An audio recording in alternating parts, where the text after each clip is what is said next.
Hello students.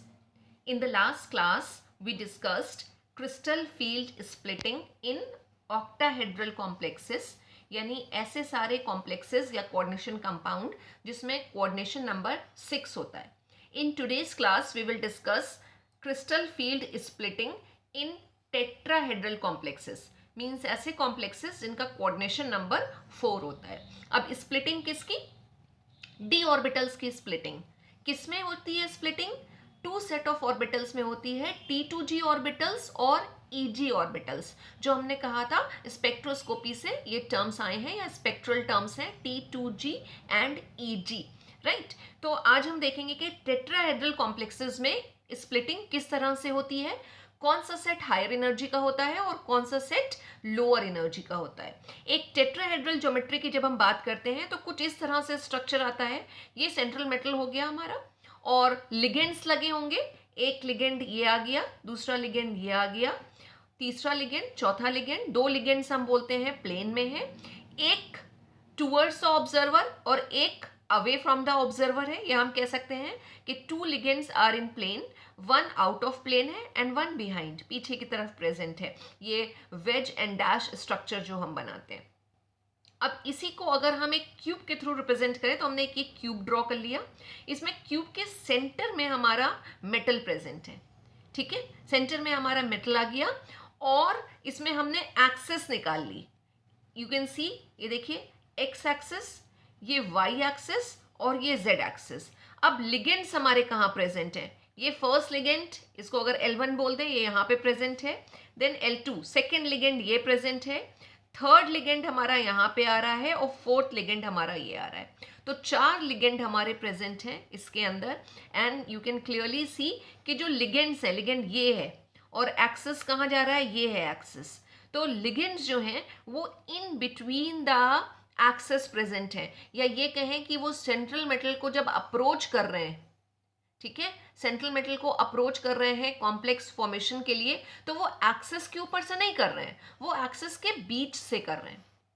Octahedral complexes से compare करें तो ऑक्टाहेड्रल कॉम्प्लेक्सेस में क्या स्टोरी थी कि जो लिगेंड्स अप्रोच कर रहे थे वो एक्सेस के ऊपर से कर रहे थे. और जब एक्सेस के ऊपर से कर रहे थे कि तो जो ऑर्बिटल्स, जो डी ऑर्बिटल्स एक्सेस के ऊपर प्रेजेंट थी वो ज्यादा रिपल्शंस फेस कर रही थी. और क्रिस्टल फील्ड थ्योरी का बेस क्या है कि जो जितना ज्यादा रिपल्शन फेस करेगा उसकी एनर्जी उतनी ही बढ़ेगी. टेट्राहेड्रल कॉम्प्लेक्सेस में लिगेंड्स एक्सेस के बीच से अप्रोच कर रहे हैं, तो जब एक्सेस के बीच से अप्रोच करेंगे तो डी ऑर्बिटल्स के जो लोब्स एक्सेस के बीच में आ रहे हैं, ऑब्वियसली बात है वही ज्यादा रिपल्शन फेस करेंगे और उनकी एनर्जी ज्यादा बढ़ेगी. और हमें पता है डी ऑर्बिटल्स में से जो T2G ऑर्बिटल्स होती हैं वो एक्सेस के बीच में प्रेजेंट होती हैं, राइट. तो अगर वो एक्सेस के बीच में प्रेजेंट हैं तो उनका रिपल्शन, या ये कहें कि वो ज्यादा रिपल्शंस फेस करेंगी. और रिपल्शंस किस में हमने बात करी थी? डी के जो इलेक्ट्रॉन्स होंगे और जो लिगेंड्स के पास इलेक्ट्रॉन है सेम चार्ज होने की वजह से उनमें रिपल्शंस होगा.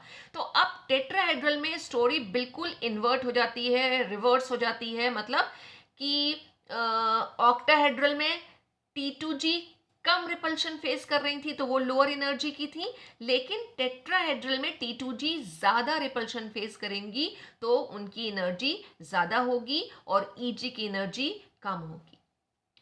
देखिए यही चीज यहां पे लिखी हुई है, जरा देखिएगा इसको कि इन tetrahedral complexes the ligands are not on axis, as you can see in this diagram कि ligands axis पे नहीं है, are not on axis, they are in between the axis. So now the lobes which are in between the axis will face more repulsion because ligands are approaching central atom from in between the axis, right. बिल्कुल सीधी सी बात है कि octahedral में जो EG set of orbitals था वो ज्यादा repulsion face कर रहा था क्योंकि लिगेंड्स एक्सिस की तरफ से आ रहे थे, तो EG सेट ऑफ ऑर्बिटल्स की एनर्जी ज्यादा थी.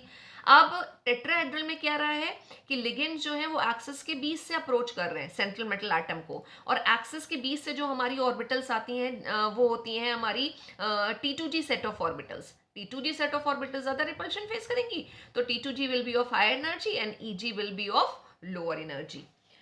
यहाँ पे फिर से आपको रिकॉल कराने के लिए बात लिखी हुई है कि इन बिटवीन द एक्सिस हमारी T2G ऑर्बिटल्स होती हैं, जो होती हैं DXY, DYZ और DZX, और ऑन एक्सिस जो ऑर्बिटल्स होती हैं वो EG होती हैं। अच्छा, ये भी देख लीजिएगा हम कैसे लिखते हैं, E लिखते हैं और G को हम सबस्क्रिप्ट में लिखते हैं, EG ऑर्बिटल्स, और ये दो हमारी ये होती हैं EG ऑर्बिटल्स। तो टेट्राहेड्रल कॉम्प्लेक्सेस में क्या हो जाएगा, T2G will be of higher energy. तो जब हम ये बैरी सेंटर से एक डायग्राम ड्रॉ करते हैं कि किस तरह से डायग्राम आता है, तो ये पांचों ऑर्बिटल्स हमारी हैं डीजनरेटेड हैं, जिसमें हमारी T2G भी है, EG भी है। लेकिन जब लिगेंड्स अप्रोच करेंगे, टेट्राहेड्रल कॉम्प्लेक्स होगा, तो T2G जो है वो हायर एनर्जी की हो जाएगी और जो EG होगी उसकी एनर्जी कम होगी। अब हमें इलेक्ट्रॉन की फिलिंग करने में इस चीज़ का ही ध्यान रखना है कि जब हम इलेक्ट्रॉन्स की फिलिंग कर रहे हैं, यानी डिस्ट्रीब्यूशन ऑफ इलेक्ट्रॉन की बात कर रहे हैं, और टेट्राहेड्रल कॉम्प्लेक्स में अगर हम इलेक्ट्रॉन्स की बात कर रहे हैं, तो ऑफ-बाउ प्रिंसिपल को फॉलो करते हुए हम इलेक्ट्रॉन्स की फिलिंग करेंगे। और ऑफ-बाउ प्रिंसिपल क्या कहता है कि जो लोअर एनर्जी की ऑर्बिटल होगी वो पहले भरेगी। तो टेट्राहेड्रल के केस में EG is of lower energy, तो EG पहले भरेगी और T2G बाद में भरेगी, राइट।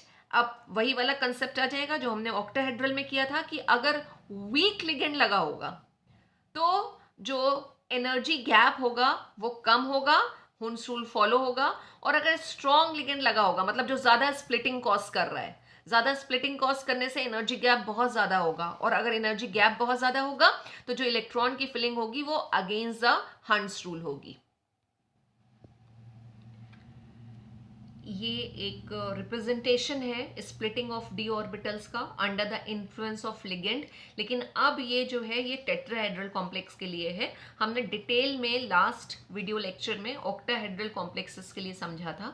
अब ये टेट्राहेड्रल कॉम्प्लेक्सेस के लिए है। कैसे हम ड्रॉ करते हैं, हमने बात करी, ये हमारी डी ऑर्बिटल्स हैं जो डी जनरेटेड है, यानी कि सबकी एनर्जी बराबर है, ठीक है। ये एनर्जी तब तक बराबर होगी जब तक लिगेंड अप्रोच नहीं करेगा। जैसे ही लिगेंड ने अप्रोच किया, रिपल्शंस हुए, रिपल्शन से ये एनर्जी बढ़ गई, ठीक है, एनर्जी बढ़ गई। अब अगर हम ये मान के चलते हैं कि सबकी एनर्जी बराबर बढ़ रही है, जो हमने पहले भी कहा था कि होता नहीं है, एक हाइपोथेटिकल सिचुएशन या कंडीशन होती है।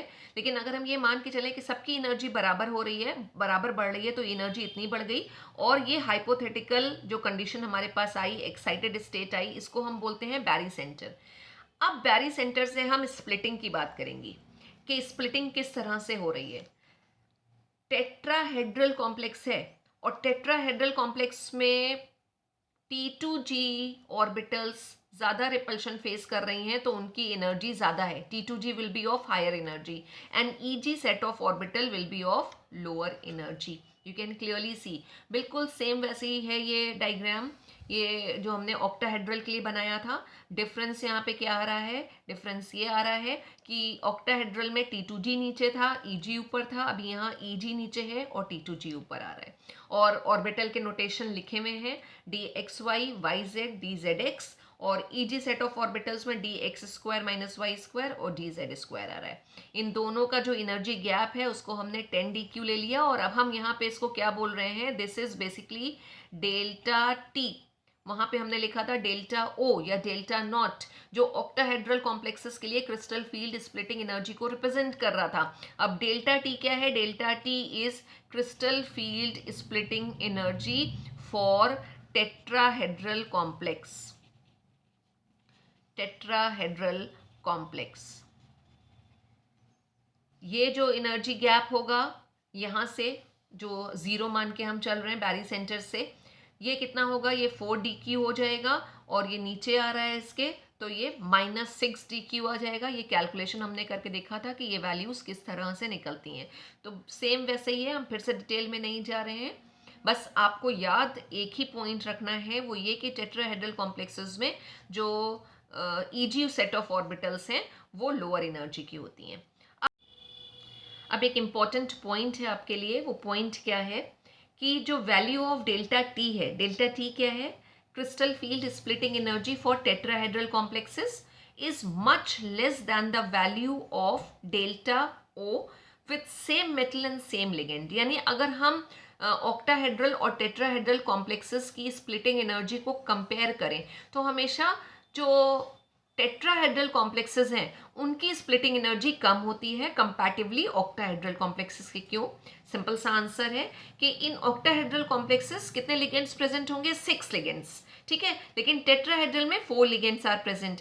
जितने कम लिगेंड्स होंगे उतना कम रिपल्शंस होंगे, और जितने कम रिपल्शंस होंगे उतनी ही कम होगी crystal field splitting energy. I hope समझ में आ गई होगी बात कि टेट्राहेड्रल में सिर्फ 4 लिगेंड्स हैं, जितने कम लिगेंड्स होंगे उतना कम रिपल्शन फेस करेंगे, और जितना कम रिपल्शन फेस करेंगे उतनी कम स्प्लिटिंग एनर्जी आएगी। ऑक्टाहेड्रल में नंबर ऑफ लिगेंड्स बढ़ जाते हैं, और जब नंबर ऑफ लिगेंड्स बढ़ जाएंगे तो स्प्लिटिंग एनर्जी भी बढ़ जाएगी।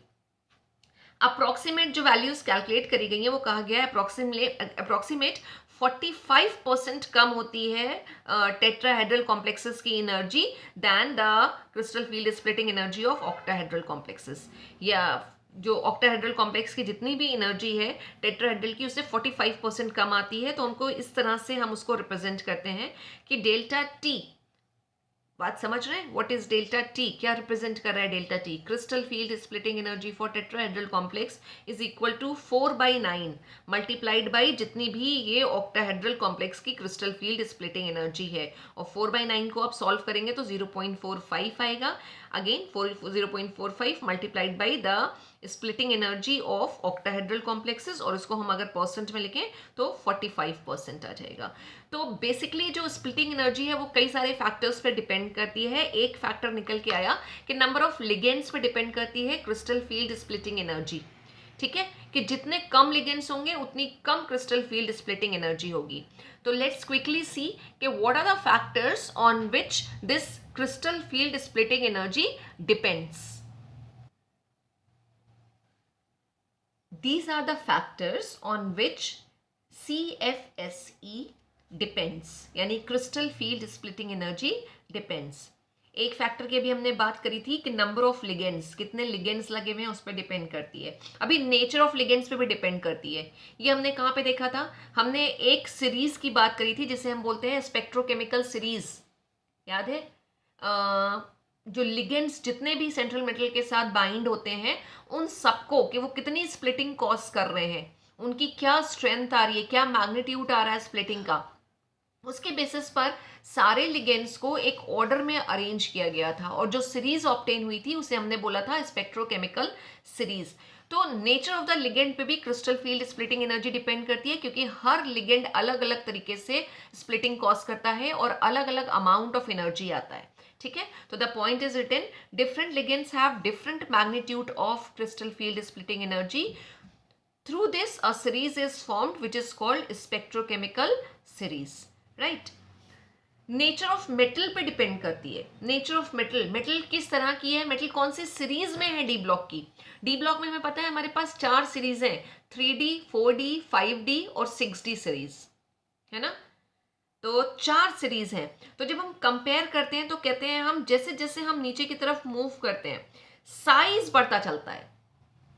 जब साइज बढ़ता चलता है तो व्हाट हैपेंस, जो क्रिस्टल फील्ड स्प्लिटिंग एनर्जी है वो भी बढ़ती चली जाती है।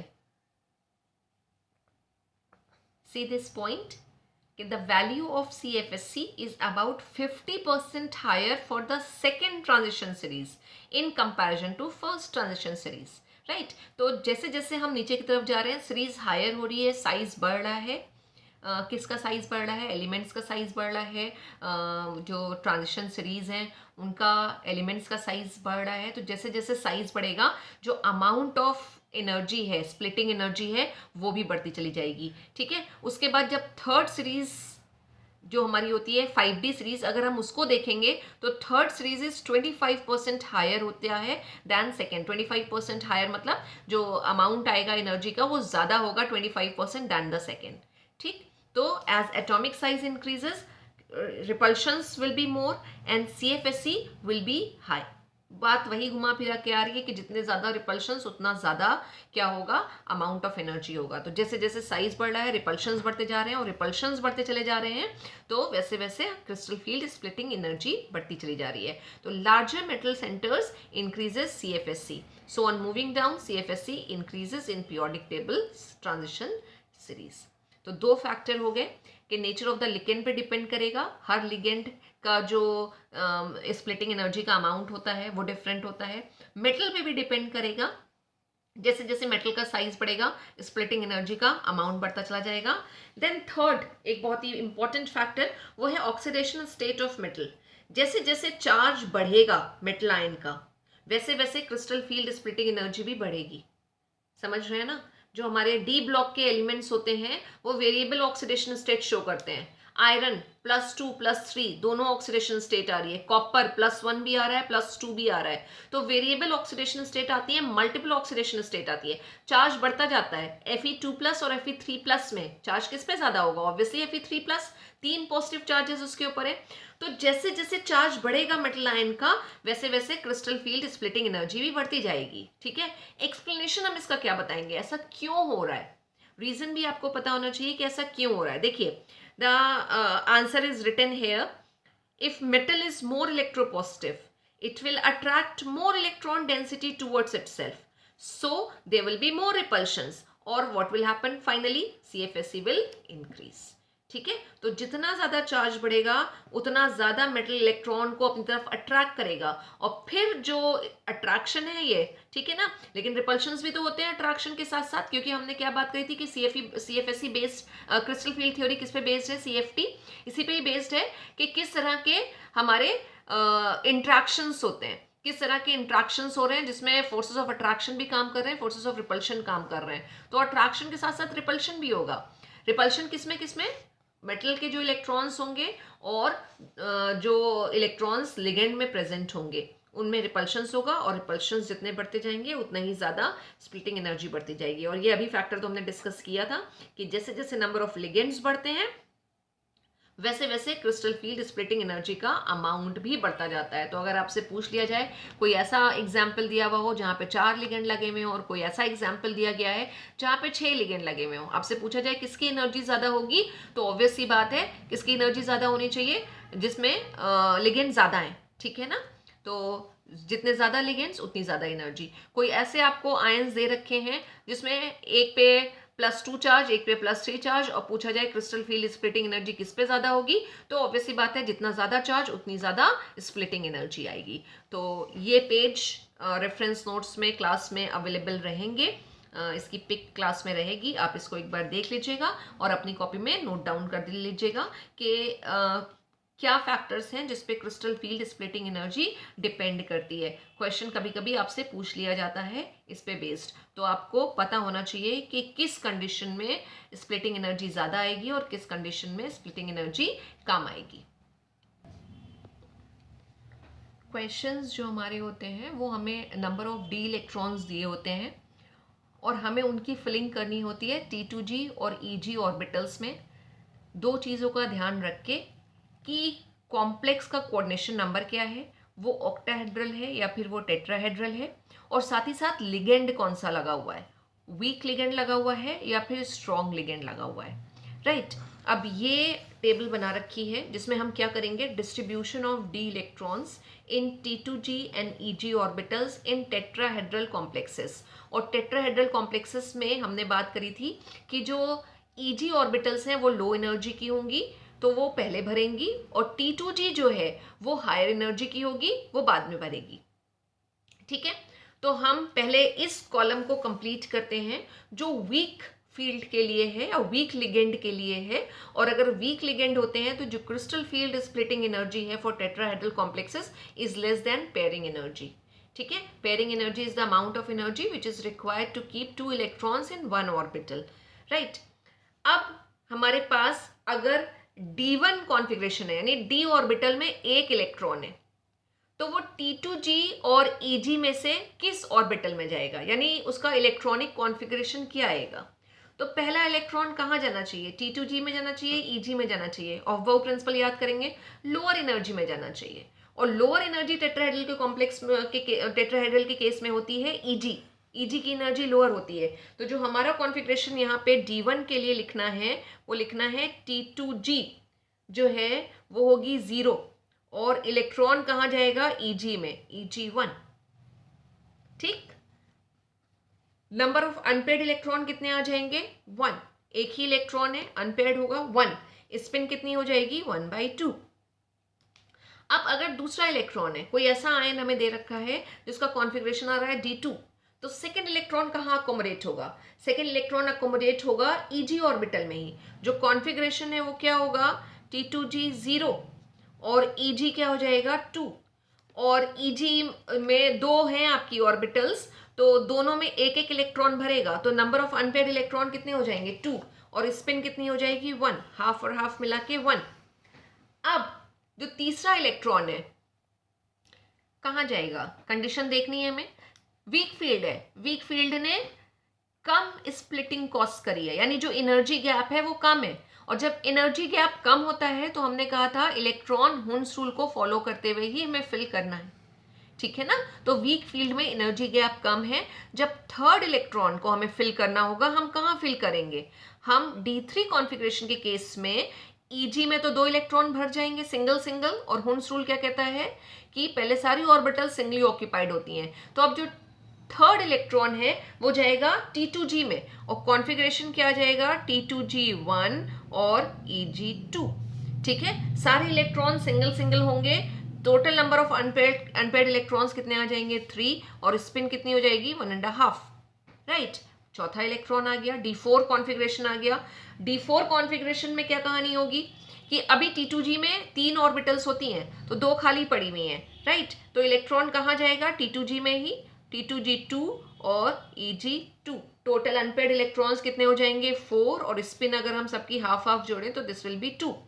D5 कॉन्फ़िगरेशन अगर है, D5 5 इलेक्ट्रॉन है, पांचों d orbital single single occupy होंगी, जिसमें से Eg पहले भरेगी, Eg पहले भरेगी, उसमें 2 इलेक्ट्रॉन्स आएंगे, और T2g में 3 ऑर्बिटल्स हैं, उसमें 3 इलेक्ट्रॉन्स आएंगे।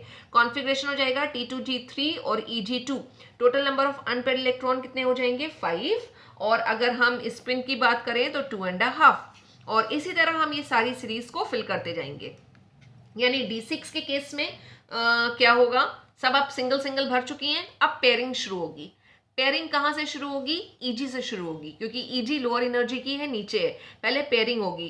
तो T2g3 रहा और Eg कितना हो जाएगा 4। अब नंबर ऑफ अनपेयर्ड इलेक्ट्रॉन इस केस में कितने आएंगे? देखिए, नहीं 4 नहीं होंगे, 3 होंगे, 6 तो इलेक्ट्रॉन है तो 7 हो जाएंगे 3, ठीक है। अब नंबर ऑफ इलेक्ट्रॉन्स बताइए, अनपेयर्ड इलेक्ट्रॉन्स कितने आएंगे?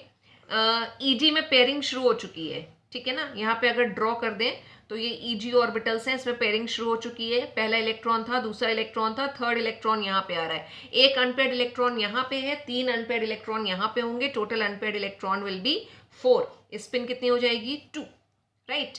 7 में अब वो होगा जो पहले कॉन्फ़िगरेशन लिखा था कि T2g3 हो जाएगी हमारी, और Eg कितनी हो जाएगी Eg4। अब Eg भी एक और भर चुकी है ये, ठीक है। तो कितने अनपेयर्ड इलेक्ट्रॉन आएंगे? ऑब्वियसली 3 आएंगे, और स्पिन कितनी हो जाएगी 1.5। अब ऐसे ही सब हम इलेक्ट्रॉन भरते जाएंगे। Eg पूरी अकोमोडेट हो चुकी है, 4 इलेक्ट्रॉन्स आ गए यहाँ पे। अब जो इलेक्ट्रॉन्स हैं वो कहाँ जाएंगे? T2g में पेयरिंग शुरू होगी तो T2g4 हो जाएगा, Eg4, ठीक है। D9 के लिए कॉन्फ़िगरेशन T2g5 और Eg4, और D10 के लिए कॉन्फ़िगरेशन T2g6 और Eg4। Number of unpaired electron अगर हम लिखें तो नंबर ऑफ अनपेयर्ड इलेक्ट्रॉन कितने आ जाएंगे? अगर D8 कॉन्फ़िगरेशन आ रहा है तो 2 अनपेयर्ड इलेक्ट्रॉन होंगे। D9 में अनपेयर्ड इलेक्ट्रॉन 1 हो जाएंगे, और यहाँ सब कंप्लीटली भर चुकी है, D10 है, कोई भी अनपेयर्ड इलेक्ट्रॉन नहीं आएगा। स्पिन यहाँ 1 हो जाएगी, यहाँ 1.5 हो जाएगी, और ये 0 हो जाएगी। तो ये टेबल हमने कंप्लीट कर ली किसके लिए? वीक फील्ड के लिए। और वीक फील्ड में हम पहले ही बात कर चुके हैं कि जो स्पिन्स हैं वो ज़्यादा आती हैं, इसलिए वीक फील्ड लिगेंड जो है वो हाई स्पिन कॉम्प्लेक्सेस का फॉर्मेशन करते हैं। अब इसी तरीके से हम स्ट्रॉन्ग फील्ड के लिए अलग अलग इलेक्ट्रॉनिक कॉन्फ़िगरेशन फिल करेंगे।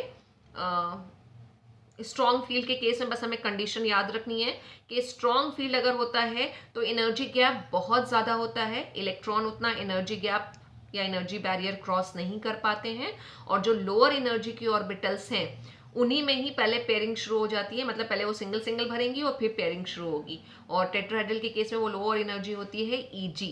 अब इसी कंसेप्ट को ध्यान में रख के हमें स्ट्रॉन्ग फील्ड के लिए सारे इलेक्ट्रॉनिक कॉन्फ़िगरेशन लिखने हैं, स्टार्टिंग फ्रॉम D1 अगर हम D1 की बात करेंगे तो सेम यही कॉन्फ़िगरेशन आएगा, एक इलेक्ट्रॉन है वो जाएगा Eg में, तो ये आ जाएगा unpaired electron 1, spin half. D2 में भी यही सेम स्टोरी रहेगी कि T2G में कोई इलेक्ट्रॉन नहीं होगा, दूसरा इलेक्ट्रॉन कहाँ जाएगा, Eg में ही जाएगा, 2 अनपेयर्ड इलेक्ट्रॉन हो जाएंगे, स्पिन हो जाएगी 1। तीसरा इलेक्ट्रॉन अब कहाँ जाएगा, जब वीक फील्ड लगा हुआ था तो तीसरा इलेक्ट्रॉन T2G में चला गया था, लेकिन अभी तीसरा इलेक्ट्रॉन कहाँ जाएगा, तीसरा इलेक्ट्रॉन हमारा Eg में ही रहेगा और T2G क्या रहेगी, वो अभी भी खाली रहेगी, वहां तक इलेक्ट्रॉन नहीं जाएगा। ये आएगा, नंबर ऑफ अनपेयर्ड इलेक्ट्रॉन बचेंगे 1 और स्पिन हो जाएगी हाफ। उसके बाद फोर्थ इलेक्ट्रॉन भी Eg में ही जाएगा, तो T2G 0 है और Eg क्या आ रही है 4, कोई अनपेयर्ड इलेक्ट्रॉन नहीं आएगा, स्पिन विल बी 0। अब जो फिफ्थ इलेक्ट्रॉन है वो फिफ्थ इलेक्ट्रॉन कहाँ पे जाएगा, Eg कंप्लीटली फिल्ड हो चुकी है, अब जो इलेक्ट्रॉन है वो T2G में जाएगा। तो कॉन्फ़िगरेशन जो है D5, यानी अगर 5 इलेक्ट्रॉन्स आ रहे हैं D में तो 5 इलेक्ट्रॉन का डिस्ट्रीब्यूशन किस तरह से होगा, 4 इलेक्ट्रॉन तो Eg में होंगे और फिफ्थ इलेक्ट्रॉन जाएगा T2G में, ठीक है। और नंबर ऑफ अनपेयर्ड इलेक्ट्रॉन कितने हो जाएंगे 1, स्पिन कितनी हो जाएगी हाफ। D6 को देखते हैं, Eg कंप्लीटली भरी हुई है, Eg 4 है और बाकी के 2 इलेक्ट्रॉन्स कहाँ चले जाएंगे, T2G में। 2 अनपेयर्ड इलेक्ट्रॉन आएंगे इस केस में, अगर D6 कॉन्फ़िगरेशन आ रहा है, 2 अनपेयर्ड इलेक्ट्रॉन, स्पिन हो जाएगी half plus half is equal to 1। D7, जब हम D7 पे पहुंचेंगे तो सेम वही कॉन्फ़िगरेशन आएगा जो यहाँ पे मिलेगा, ठीक है। Eg तो कंप्लीटली फिल्ड है 4, तीसरा इलेक्ट्रॉन कहाँ जाएगा, T2G में, तो कॉन्फ़िगरेशन हो गया T2G 3 Eg 4, यही यहाँ पे भी था। अनपेयर्ड इलेक्ट्रॉन हमारे यहाँ पे कितने आएंगे 3 और स्पिन कितनी हो जाएगी हाफ। अब सारे कॉन्फ़िगरेशन वही सेम रहने हैं, यानी D7 से जब हम बात करते हैं D10, तो जो कॉन्फ़िगरेशन वीक फील्ड के लिए है वही कॉन्फ़िगरेशन स्ट्रॉन्ग फील्ड के लिए भी आ रहा है, ठीक है। डिफर कहाँ पे कर रहे हैं, यहाँ से D3 D4 D5 के लिए डिफर कर रहे हैं, डिफरेंट आ रहे हैं, बाकी सब वही सेम आ रहे हैं। T2G 4 Eg 4। Number of unpaired electrons की बात करें तो नंबर ऑफ अनपेयर्ड इलेक्ट्रॉन 2 है, 1 है। T2G 5 Eg 4 for D9 configuration, number of unpaired electron 1, spin half. और D10 पे आ जाएं तो T2G क्या हो जाएगी 6 और Eg 4, कोई भी अनपेयर्ड इलेक्ट्रॉन नहीं बचेगा, सब पेयर में आ चुके हैं and spin will be for 0 unpaired electron, spin will be 0। तो we have finished off with this table, जहां हमने अलग अलग कॉन्फ़िगरेशन के लिए अलग अलग इलेक्ट्रॉन्स की फिलिंग को देख लिया। ब्लैंक टेबल मैंने असाइनमेंट के फॉर्म में क्लास के साथ ऐड करी है, आप एक बार उसको कॉपी करके उसमें इलेक्ट्रॉन्स की फिलिंग करिएगा, हर कॉन्फ़िगरेशन के लिए अलग अलग, जैसे अभी हमने यहाँ क्लास में करी है वैसे ही आप इलेक्ट्रॉन्स की फिलिंग करिएगा और उसके बाद उसको सबमिट करिएगा। Alright, let's discuss some questions based on CFT. The first question is from your NCERT textbook. This is question number 9.18 and this is a theoretical question. Question is, what is crystal field splitting energy? And the second part of the question is, how does the magnitude of delta naught decide the actual configuration of d orbitals in a coordination entity? So the question is in two parts. We will discuss the first part, what is crystal field splitting energy, जिसे हम abbreviated form में बोलते हैं CFSE. तो ये question का answer क्या होगा, क्रिस्टल फील्ड स्प्लिटिंग एनर्जी क्या है, आप कैसे डिफाइन करेंगे इसको। तो हमने देखा था कि जब लिगेंड्स अप्रोच करते हैं एक ट्रांजिशन मेटल आयन को, यानी when ligands approach a transition metal ion, the d orbitals of it splits into two sets, one with lower energy and other with higher energy. The difference of energy between the two sets of orbitals is only called crystal field splitting energy. I hope answer clear हो गया होगा क्या है। Simple language में, हिंदी में अगर इसी को समझें तो जब एक लिगेंड अप्रोच करता है सेंट्रल मेटल आयन को, तो जो डी ऑर्बिटल्स होती हैं सेंट्रल मेटल आयन की, वो स्प्लिट हो जाती हैं into two sets of orbital T2G and Eg। एक की एनर्जी कम, एक की एनर्जी ज़्यादा, और जो डिफरेंस ऑफ एनर्जी आ रहा है ये दो सेट ऑफ ऑर्बिटल्स में, इसी को ही हम बोलते हैं CFSE। ठीक है, जिसको हम ऑक्टाहेड्रल कॉम्प्लेक्सेस के लिए डेल्टा नॉट से रिप्रेजेंट करते हैं और टेट्राहेड्रल कॉम्प्लेक्सेस के लिए डेल्टा टी से रिप्रेजेंट करते हैं। सेकेंड पार्ट क्या कह रहा है, how does the magnitude means value of delta naught decide the actual configuration of d orbitals in a coordination entity। अब क्या दे रखा है, डेल्टा नॉट दे रखा है।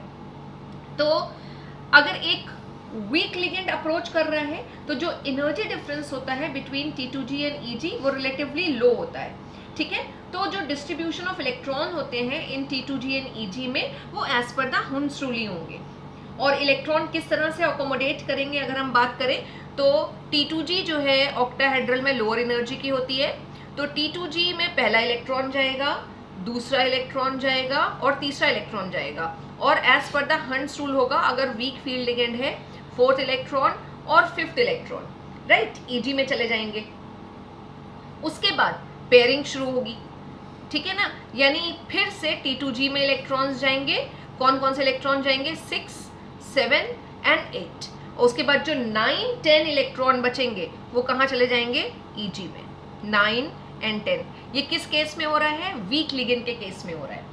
लेकिन अगर लिगेंड स्ट्रॉन्ग है तो जो एनर्जी डिफरेंस होता है T2G और EG में वो रिलेटिवली हायर होता है और डिस्ट्रीब्यूशन ऑफ इलेक्ट्रॉन्स जब होंगे तो वो हंट्स रूल को फॉलो नहीं करेंगे, ठीक है। तो ऑक्टाहेड्रल के केस में पहले इलेक्ट्रॉन्स जाएंगे T2G में और कितने इलेक्ट्रॉन्स, 1, 2, 3, 4 यानी 6 इलेक्ट्रॉन्स जाएंगे T2G में।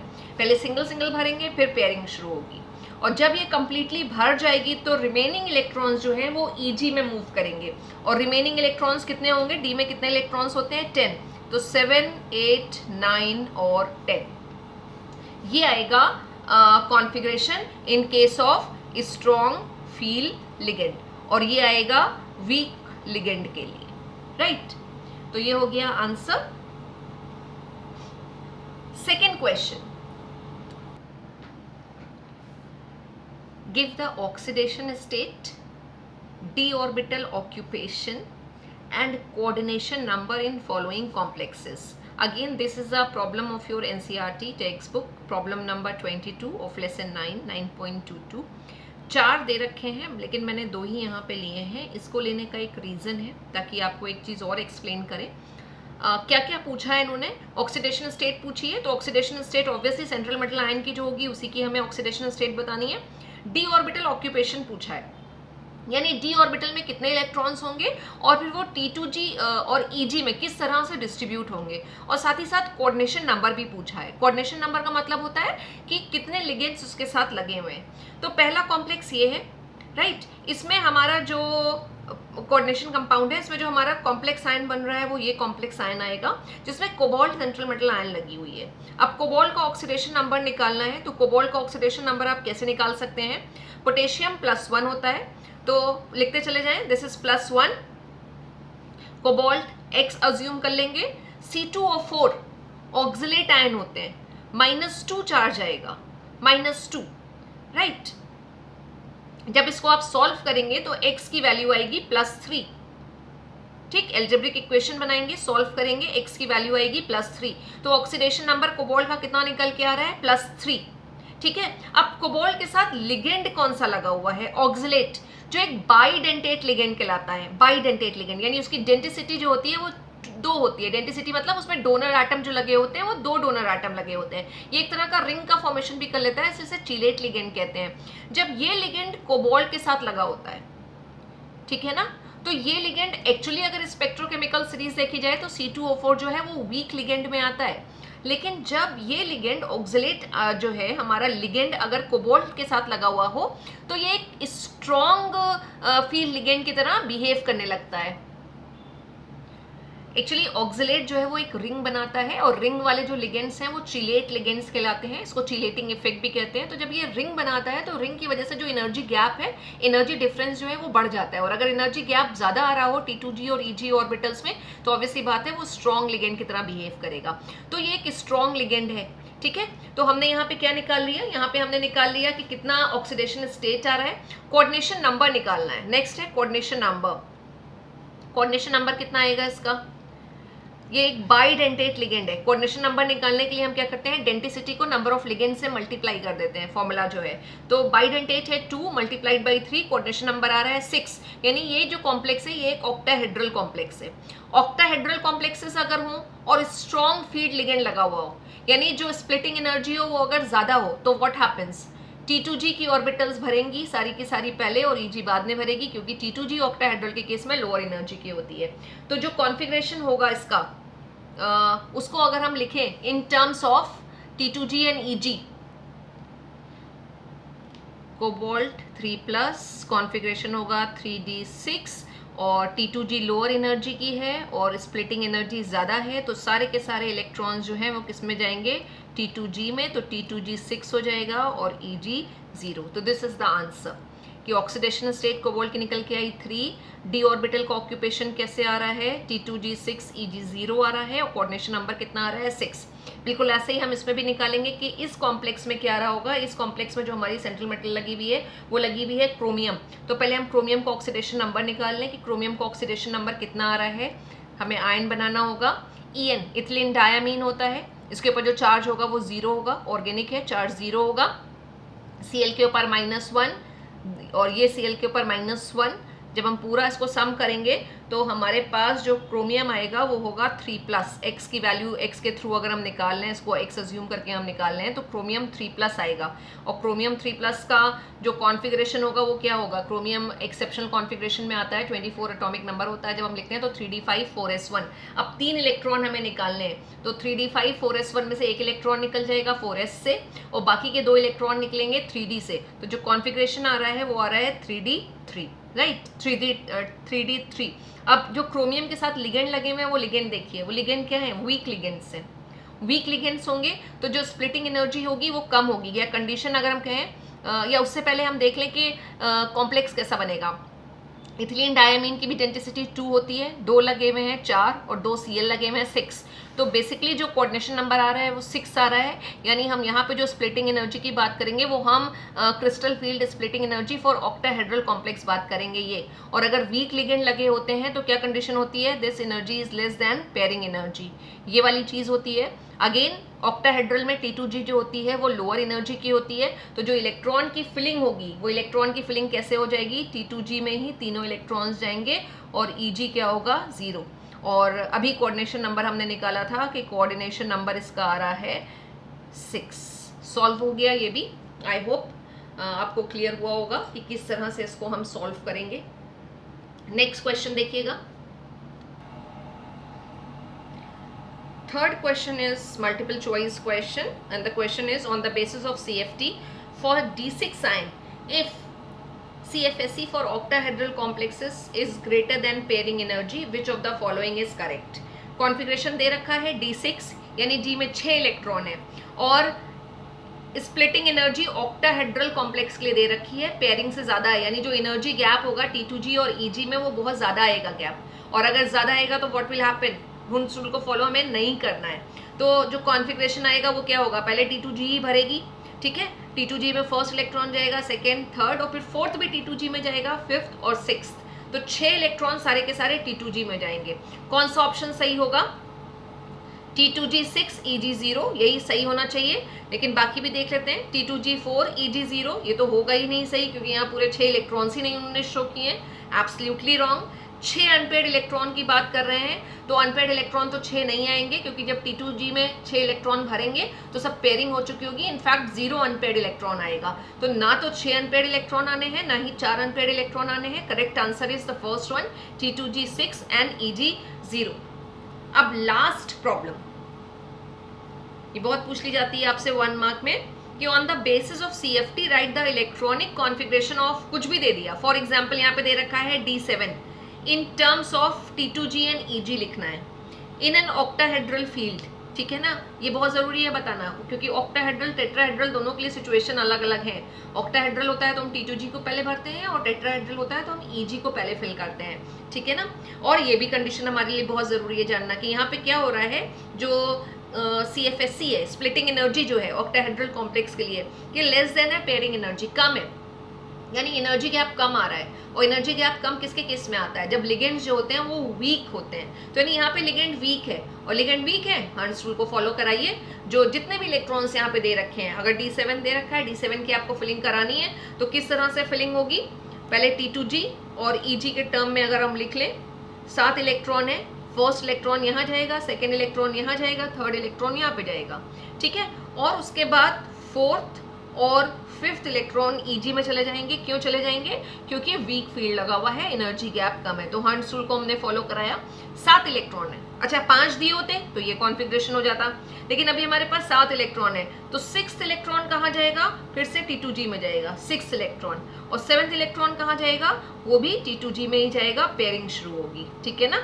तो इस तरह से कुछ ये आ जाएगा इलेक्ट्रॉनिक कॉन्फ़िगरेशन जब हम बात करेंगे। और इसको कैसे लिख सकते हैं, T2G में 1 2 3 और 6 और 7 इलेक्ट्रॉन होंगे, और EG ऑर्बिटल में 4th और 5th इलेक्ट्रॉन होगा। तो ये आ गया CFT के बेसिस पे अगर हम इलेक्ट्रॉनिक कॉन्फ़िगरेशन लिख रहे हैं, जो भी हमें D का कॉन्फ़िगरेशन दे रखा है in terms of T2G EG, दो चीज़ें हमें देखनी है कि फील्ड कैसा है, कॉम्प्लेक्स कैसा है, और ये कंडीशन क्या है। बस इसी के बेसिस पे हमें इलेक्ट्रॉनिक कॉन्फ़िगरेशंस को लिखना है। तो thank you so much students.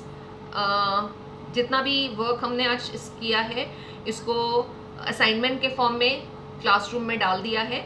आप इसको देख लीजिएगा और इसको कंप्लीट करिएगा और समझने की कोशिश करिएगा, because this is very strong, very important from examination point of view.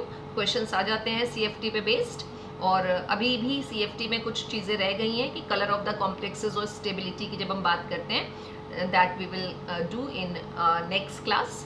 Thank you so much students.